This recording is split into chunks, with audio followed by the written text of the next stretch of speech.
জান্নাত মুমিনের চিরস্থায়ী ঠিকানা। জান্নাতের অন্যতম নিয়ামত হলো হুর। আল্লাহ তাআলা পবিত্র কোরআনে হুরদের ব্যাপারে বলেছেন, যারা আবরণে রক্ষিত মতির মতো। সূরা ওয়াকিয়া আয়াত 23।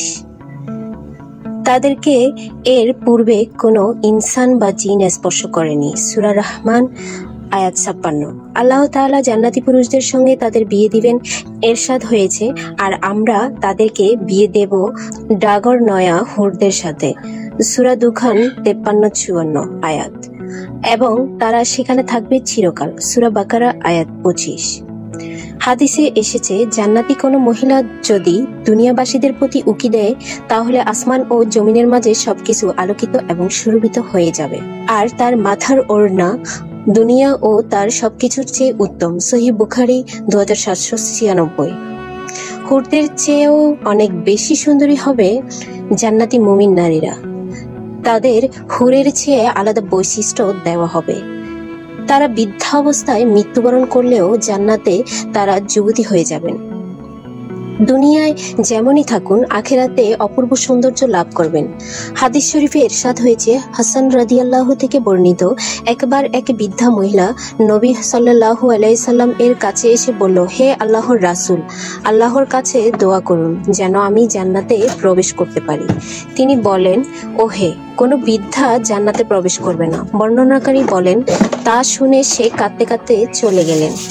নবী সাল্লাল্লাহু আলাইহি ওয়াসাল্লাম বলেন, তাকে এই মর্মে খবর দাও যে তুমি বৃদ্ধাবস্থায় জান্নাতে প্রবেশ করবে না, কারণ আল্লাহ তাআলা ইরশাদ করেন, আমি তাদেরকে বিশেষভাবে সৃষ্টি করেছি, তাদেরকে করেছি কুমারী।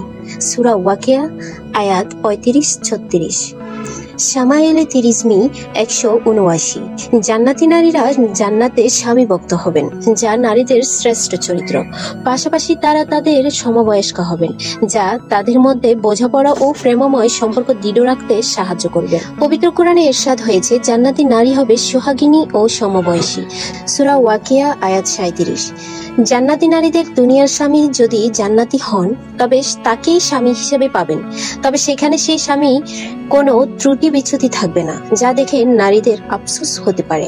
কোনো নারী যদি একাধিক বিয়ে হয়, তাহলে তার শেষ স্বামী জান্নাতেও তাদের স্বামী হবেন। হাদিসে এসেছে, হুযায়ফা রাদিয়াল্লাহু তার স্ত্রীর উদ্দেশ্যে বলেন, যদি তোমাকে এই বিষয়টি আনন্দিত করে যে তুমি জান্নাতে আমার স্ত্রী হিসেবে থাকবে, তাহলে আমার পর আর বিয়ে করবে না, কেননা জান্নাতের নারী তার দুনিয়ার সর্বশেষ স্বামীর সঙ্গেই থাকবে। এই জন্য রাসূলুল্লাহ সাল্লাল্লাহু আলাইহি ওয়াসাল্লাম মৃত্যুর পর তার স্ত্রীদের জন্য অন্য কারো সঙ্গে বিবাহ বন্ধনে আবদ্ধ হওয়া হারাম করা হয়েছে, কেননা তারা জান্নাতে তারই স্ত্রী হিসেবে থাকবেন। বাইহাকি সুনানে কুবরা 13803।